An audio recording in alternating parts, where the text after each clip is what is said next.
Greetings. Shabbat Shalom. I want to tip my metaphorical hat to Grandma Moses Bakery in Sydney, New South Wales, Australia. They're in the Guinness Book of Records. A 32-foot long, or maybe a little more, 32, more or less 32 foot, I think a little more, 32-foot long challah that they baked. A challah is a special kind of twisted egg bread that Jews normally, observant Jews, have on, especially on the Sabbath. And this Sabbath is a special one for Jews around the world. Every so often, I think on an annual basis, a special campaign is waged to get Jews all around the world to come together and to appropriately observe Sabbath according to the Jewish tradition. And this is called the Shabbat Project, or using the Yiddish term Shabbos, the Shabbos Project. And as I said, I think this is the Sabbath on which I'm speaking happens to be on the Roman calendar, November the 16th, 2019. And I think this particular Sabbath is one of those special ones when some Jews are making a special effort to fully observe the Sabbath. Now, the Sabbath is, of course, critically important in Jewish history. But it's far more than that. The Sabbath really is a divine gift to humanity. The Sabbath is really a divine gift to humanity. Now, frankly, one thing that drew me into the Church of God was my interest in news and analyzing the news and what's going to happen. I used to listen to a commentator named Drew Pearson, and some of you older folks would remember him. He used to do analysis on Sunday evening, and then he would say, and here is my prediction. But then after him came on a program that was sponsored by Ambassador College that talked about the prophecies of the world tomorrow, and that did attract my interest. Well, if you think about the world tomorrow, the awesome age ahead, the Messianic Age, there's a prophecy that I believe points to it in Psalm 118 and verse 22, very often quoted in the New Testament, this verse. The stone which the builders rejected has become the chief cornerstone. It's a prophecy of Jesus Christ. This was the Eternal's doing. It is marvelous in our eyes. And notice the 24th verse. Ze hayom asa Adonai nagila v'nishmechavo. This is the day the Eternal has made. We will rejoice and be glad in it. This is the day the Eternal has made. The day of the Lord. The day of the Eternal. Yom Adonai, Yom Hashem. The day of Yahweh. Let's go to the last prophet of the Old Testament, Malachi. And let's go to some of the final words of Malachi.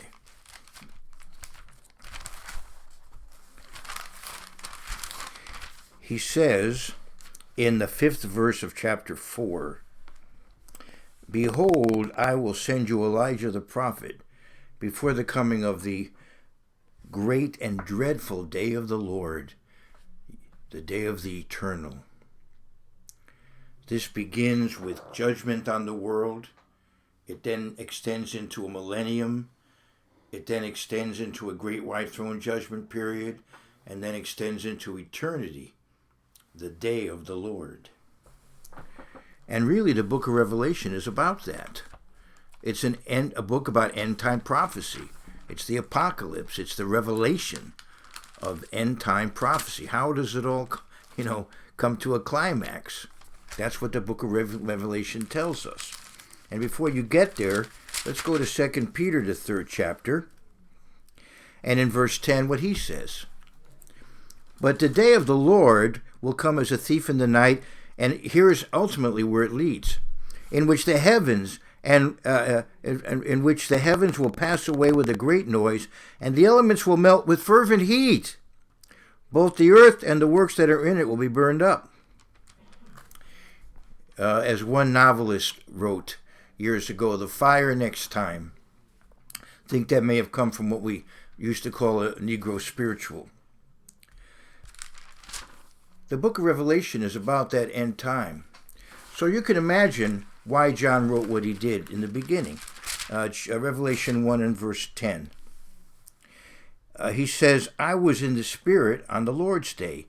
Well, what's the Lord's day? It could very well be another way to say the day of the Lord, that he was being brought spiritually into that time.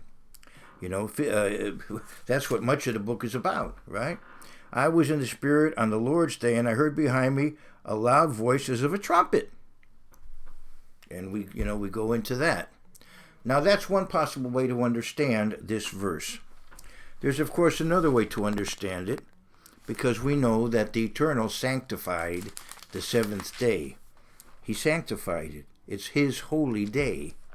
It's the Lord's day. In Isaiah 58 and verse 13, if you turn away your foot from the Sabbath, from doing your pleasure on my holy day, and call the Sabbath a delight, the holy day of the Eternal, honorable, and shall honor him, not doing your own ways, nor finding your own pleasure, nor speaking your own words. Then you shall delight yourself in the Eternal, and I will cause you to ride on the high hills of the earth. And I'll stop there. So the Sabbath is the Lord's day. Now I want to go to the book of Mark. I want to go to the Gospel of Mark, the 2nd chapter. And here Jesus says, I'm a good Jew. I'm an Israelite. The Sabbath is the Israelite day of rest. I'm a good Jew. I'm going to rest on the Sabbath. Is that what he said? No, it isn't what he said. In verse 27 of Mark 2, he said, and he said to them, the Sabbath was made for man, and not man for the Sabbath. Therefore, the Son of Man, the second Adam, the Savior of humankind, right, is also Lord of the Sabbath. So, Jesus Christ, because of his role, is specifically the Lord of the Sabbath. He gave the original Sabbath command. He is the Logos, the Word of God, now in the flesh, come in the flesh. So the Sabbath is his day. So the Lord's day in Revelation 1:10 could possibly refer to the Sabbath. Now, early in the history of modern Christianity, early in the history of Christianity, that term came to be associated with Sunday. But it is not clear in the New Testament that ought to be the case. There is no indication of that in the New Testament in a direct sense. Now, a person could derive that from the New Testament. We shouldn't think that people who are learned in the Bible and observe Sunday, we shouldn't think that they're idiots. You know, we have to respect them. We have to respect them. We have to realize that they have reasons for deciding that they ought to meet and worship on Sunday. Some of them may actually believe that the fourth commandment is in effect, which of course it is. The 10 commandments are a basic moral code for those who want to have a right relationship with God. But the fourth commandment, of course, commands the Sabbath. But some argue that, well, 1 out of 7, and God gave the Sabbath to Israel originally, but in the New Testament, the first day of the week has become the Christian Sabbath. Some do teach that. Now, there are others who would just say, not necessarily. They would say that the Lord's Day, as they would call it, they would say the first day of the week is now a day when Christians come together to worship, and it's a Sabbath in a more loose sense, I suppose they would say, that they don't feel like that they have to really, fully rest, but they ought to set aside that day to honor God, because it's the Lord's day. They may look at it that way. Now, there are others who totally spiritualize it away, and they believe that, the fourth commandment is observed just by being a Christian and having your rest in Jesus Christ. He is our rest, And so there really is no Sabbath other than that. That's really going far afield when you think about the fact that we are human beings, and in fact we really do even physically need to rest on occasion, and 1 out of 7 does seem reasonable. But we do have to respect those who have such notions. They get them from the Bible. I disagree, and I don't believe the weight of the evidence is on their side. But I wanted to go into that today. I wanted to go into the fact that the Sabbath is a divine gift to humanity. And in fact, the command to keep the Sabbath is found in the beginning of the Bible. It's right there in the beginning of the Bible. In Genesis 2 in your Bible is a direct statement about the blessedness of the Sabbath. It's right there from the beginning. And then in the story of Noah, in the account of Noah, you see the 7-day week there. I'll if I have time, I'll go back into that. But I do want to talk a little bit about the first day of the week. Pentecost is a unique holy day. Every holy day has its unique character, and the unique character of Pentecost. Well, one important character is that you have to count to get Pentecost. It's not on a fixed date; it's on a fixed day of the week, and so that means you have to count to get there. And you come to the 50th day, and it's Pentecost. Well, where do you start counting? You start counting on the day of the week that we in English call Sunday, during the days of unleavened bread. That's when you start counting towards Pentecost. Now, Sunday is when Jesus Christ, Sunday during the days of unleavened bread, the day of the wave sheaf, the day when they raised up the sheaf of barley, the measure of barley, the omer, the measure of barley, when they raised it up. He was the antitype of that omer of barley that they raised up. And he ascended to his Father on that Sunday. You can read about that in John 20. So a week later, in effect, we're counting towards Pentecost. We have that first Sunday, and now we have a second Sunday counting towards Pentecost, which comes out on a Sunday, as you know. And on that second Sunday, the apostles were gathered together. It doesn't say that it was a day of rest or a day of worship. They were gathered together, and they were all together in one place and being careful because they were afraid, I'm in John 20. Let's go towards the end of John 20. I'm in verse 19, okay? Then the same day, the same day that he ascended to his Father, then the same day at evening, so towards the end of that day, being the first day of the week, when the doors were shut, where the disciples were assembled for fear of the Jews, Jesus came and stood in the midst and said to them, Shalom Aleichem, peace be with you.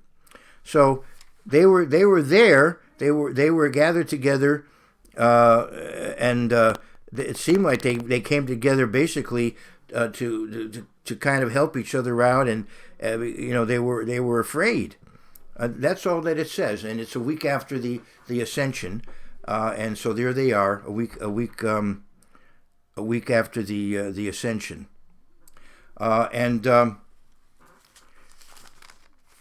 that's. Let's go on then to another reference to that day. He actually does appear. He appeared to them, of course, earlier, but this is the time when Thomas is there. He did appear to them on the day that he ascended, as you know. You can go back, but this is the day that Thomas is there, and Thomas feels him, and doubting Thomas, and then Thomas understands that, in fact, yes, his master has been resurrected, and he understands too his master is divine, God in the flesh. He says, he says in verse 28, and Thomas answered and said to him, "My Lord and my God." So now he gets the point. Okay. Now let's go to the book of Acts, the 20th chapter. Now we have a custom in the Jewish community. After the Sabbath is over on Saturday night, we come together it was called the Malava Malka, to accompany the Queen, to bid farewell to the Sabbath Queen. And we come together to begin the week on a positive note. We're refreshed, we've rested, and we come together in the cool of the evening And we at a Malava Malka, there's refreshments, there's singing, and there's instruction, spiritual instruction. It's a very common custom nowadays. In recent decades, it is often a time also to raise funds for religious institutions. But in any case, this is maybe what we see in Acts 20 and verse 7. Perhaps this was a Saturday evening occasion. Now, why do I say that? Because Paul talked until midnight. Now, I'm not saying he couldn't have gone all the way from morning till midnight. It's possible. It's also reasonable to believe that it was an evening occasion because he spoke until midnight. I'm going to Acts 20 and verse 7. Now, on the first day of the week, when the disciples came together to break bread, in other words, they're going to eat together. Paul, ready to depart the next day, spoke to them and continued the message until midnight. Now, the next day may very well be the next daylight period. In other words, early in the morning, what we would call Sunday morning, he was going to take his trip. He was going to leave. So very, very possibly, this is a Saturday night gathering before a Sunday morning departure. Now, let's say it isn't. Let's say that it happens on what we call Sunday, and it goes all the way from morning all the way till midnight, and then leaves on what we would call Monday. There's still no indication here that some new tradition has been established, that this is the fixed day that churches should meet, and that they should ignore the Sabbath. Now, in the early days, when some Christians developed the practice of meeting on Sunday, many of them were still keeping the Sabbath, but they were also getting together on Sunday. And it may be that many of them were going to synagogue on the Sabbath and in effect undercover for a while so that they could get the instruction and the teaching and be with other Sabbath keepers, and then they would meet separately on Sunday with Christians. That could be partly why the practice developed. Now eventually, Christians were more or less booted out of the synagogue. That came later, though. It took time for that to develop. Because as you know, in Acts 15 and verse 13, here's what James says. I'm going to read what he says in verse 21 of Acts 15, when he talks about the Gentiles and how they're going to learn how to behave. There are certain basic things we have to tell them. Basically, stay away from idolatry. Stay away from activities that would involve the temple worship of paganism, which was, of course, an important part of your lives until you became Christian. It's hard to get rid of some of those things, especially when you've been doing them all your life, and when they were meaningful to you, maybe when they were fun, So you have to put them aside and now devote yourself to God. But in verse 21, he says, "For Moses has had throughout many generations those who preach him in every city, being read in the synagogues every Sabbath." So he figured, he's thinking here that the new Christians will still be able to attend synagogue and hear the law. Now, eventually, that wasn't possible. The church, basically, Nazarenes, as they were called, Tzrim, were considered sectarians and cursed and thrown out. That took time, though, till that happened. But I'm saying there is a very ancient tradition of Christians getting together on Sunday, and as I said, in some cases they were very likely keeping the Sabbath and still getting together separately.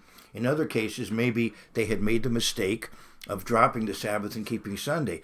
But that doesn't necessarily mean it was the right thing to do. If you read the New Testament, a lot of warnings are given about people coming into the church and about apostasy creeping in, and you read all kinds of warnings there. You read warnings in 2 Peter, you read warnings in Jude, you read 3 John and the difficulties that that occurred there, and so on. You read you read what is said to the church at Ephesus in the book of Revelation. You read what Paul says here about it. I think it's in this very chapter. Yes, and where he talks about what's going to happen and how people are going to come in and they're going to wolves will, as it were, coming in and devouring the flock. I mean, it's right here in this chapter. I'll read. I wasn't planning to read some of this, but let me just read this. Verse 29. I'm in Acts 20. For I know this, that after my departure, savage wolves will come in among you, not sparing the flock. All right, so the fact that there's an ancient tradition of Sunday worship doesn't necessarily mean that's the right thing to do. I mean, there was a tradition of sun worship in the Middle East, and so one can understand why the Day of the Sun, people might have thought, well, why keep what the Jews do? Let's keep the Day of the Sun. And that, of course, eventually did become standardized in the 4th century AD to 4th century AD. Sunday did become the standard day under Constantine. I'd like to go now to 1 Corinthians 16, the second chapter. 1 Corinthians 16, the second chapter. I'm sorry, the second verse. 1 Corinthians 16 and verse 2. Now, Paul tells them, when the week begins, set aside what you're going to collect for the needy brethren. Do it on the first day of the week. Well, that makes sense, because if you're going to do that kind of business activity, collecting of funds, you'll do it after the Sabbath, and you'll want to do it, ASAP after the Sabbath. So you'll do it on the first day of the week. It makes sense. 1 Corinthians 16:2. On the first day of the week, let each one of you lay something aside. It doesn't say bring it to services. On the first day of the week, let each one of you lay something aside, storing up as he may prosper, that there be no collections when I come. So this is something to do as soon as the week begins, and you can, handle of money, handle coins, put it aside if that's what is being discussed here, or produce or whatever. To just put it aside and prepare and do it on the first day of the week. So these scriptures I'm reading to you are what has led, or what is used now as reasons for scrapping the Sabbath and making Sunday the major Christian day of worship. You see that this is not a sufficient case when you consider the importance of the Sabbath. The Sabbath is critically important, and the Sabbath is important in the New Testament. If you go to Acts 13, the Apostle Paul, of course, comes to the synagogue and preaches on the Sabbath. That's what he always did. But what's interesting is in verse 42 of Acts 13. Are you there with me? If not, flip on over there or look it up later. Acts 13:42.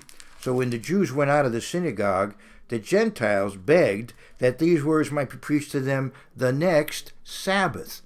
There's no talk here of changing the day on which they should get together. They wanted him to preach to them to teach them on the next Sabbath. Paul didn't take this opportunity to say, well, I could, it really doesn't matter anymore. It's not, that wasn't the approach that was taken there. Now, if you read the New Testament, you see how much Jesus clarified what was appropriate for the Sabbath. Why did he take such trouble?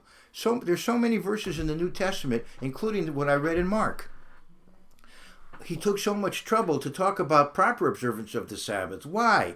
Because the church was going to continue to keep the Sabbath, but the Pharisees had made it extremely complex and extremely burdensome. Some of you would find it hard to believe what, for example, I had to do or not do every Sabbath. I often entertain people with some of my stories about what I could or couldn't do on the Sabbath. It's an extremely complex system. There are 39 categories of prohibited labor, and then there are derivatives of those categories, and then there are protections around the derivatives. And, there's things to do and things not to do. It's very complicated. Now, that doesn't mean I didn't enjoy it. You get to the point where you can adapt yourself and enjoy it. But on the other hand, for some people who weren't, let's say, as excited about it, it became quite burdensome. And the sad thing is that many Jews therefore threw out the baby with the bathwater. The Sabbath became such a complicated problem that they decided more or less just to move on and not worry about it. And that is really sad. But anyway, so he was trying to clarify what God originally intended with the Sabbath. And so he intended, obviously, that it be kept by his disciples, but in an appropriate manner, in a balanced manner. Now, by the way, back in Acts 16, I won't go into it, but back in Acts 16, when manna fell, there was a miracle. They had a double portion of manna for Friday, so they didn't have to collect it on the Sabbath, and they were forbidden to do so. And so they learned about the Sabbath before. Of course, that doesn't mean that their ancestors didn't know about it, but for many, many centuries, they had perhaps very likely neglected it. But but in Exodus 16, they're told very clearly what day the Sabbath is, and that's before they come to Sinai. So when they come to Sinai, God tells them, remember the Sabbath day to keep it holy. And of course, that's repeated in Deuteronomy 5. And two basic reasons are given for it. Number one, because it's a memorial of creation. We recognize that we worship the God of the Bible when we rest on the seventh day. It's also indicative of the fact that we are now liberated. God's people, Israel, were liberated from bondage and therefore keep the Sabbath day. But also we, as Christians, are liberated from sin, and so we keep the Sabbath day. So we have one day a week when we focus on the spiritual. I'd like to go to Matthew 11 and verse 28, and I want to give you two important reasons, among many others, for Christians to keep the Sabbath. But before I do, I want to go to Leviticus 26, and I'll tell you why. Leviticus 26 and Deuteronomy 28 are terrifying chapters because they talk about the punishments that would come upon God's people for disobedience, and those punishments did come, sad to say. But in Leviticus 26, this passage begins in this way. You shall not make idols for yourselves, neither a carved image, nor a sacred pillar, nor shall you rear up for yourselves, nor shall you set up an engraved stone in your land to bow down to it, for I am the eternal your God. No idolatry. Number 2, verse 2, you shall keep my Sabbaths and reverence my sanctuary. I am the eternal. So keep my Sabbaths. It's quite important to have that one day of the week, not only for your physical health and emotional health, but for your spiritual health. And don't let somebody tell you there's not a moral component to Sabbath observance. There is. For one thing, if you're an employer, you are immoral if you make your employees work 7 days a week. You should give them the Sabbath off. You're also inflicting harm on yourself if you don't rest 1 day out of 7 at least. Certainly you should be keeping the Sabbath, but to not rest 1 day out of 7, it could be considered immoral from the point of view of the self-destructiveness of that kind of behavior. I would like to go to Matthew 11 and verse 28, and Jesus says here in this passage, come to me, all you who labor and are heavy laden, and I will give you rest. Take my yoke upon you and learn from me, for I am gentle and lowly in heart, and you will find rest for your souls. It does take discipline to say no. This is the Sabbath, and this is a day of rest. It takes some discipline to do that. But on the other hand, it helps us focus on the real purpose of life. As he says, for my yoke is easy and my burden is light. When you consider the reward for keeping the Sabbath, then certainly it becomes so precious. As I said, a divine gift to humanity. It was made for human beings, as Jesus says there in Mark 2. And one reason to keep the Sabbath is to remember our relationship to God through Jesus Christ, that this burden has been lifted of the penalty of sin.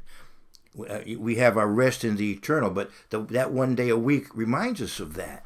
It gives us a chance to focus. It is, in that sense, the Lord's day. And another reason to keep the Sabbath is how I started this talk. I started this talk by talking about the day of the Lord. And the Sabbath points to that millennial period. The Sabbath points to the time when human beings will have true rest, the liberation of human beings, a world of peace, prosperity, a world where the truth will be understood and known. And the truth liberates us, as you know, John 8:32. I want to go to Hebrews, the 4th chapter, in the 9th verse. And the Greek term here, sabbatismos, the keeping of the Sabbath. Hebrews 4 and verse 9. There remains therefore a rest for the people of God. We should be keeping the Sabbath each week, as the Jews explain. It's me'ein olam haba. It's a glimpse of the world to come. Keeping the Sabbath each week reminds us of where history is going, and where we should be going, spiritually speaking. We should be walking the walk, walking that straight and narrow, through that straight and narrow path that leads to eternal life. So the Sabbath is reminds us of the rest we have in Jesus Christ. It reminds us of the future that we have as brothers and sisters of Jesus Christ, living in the spirit realm as sons and daughters of our God. The Sabbath is a divine gift to humanity. All the best to you and yours.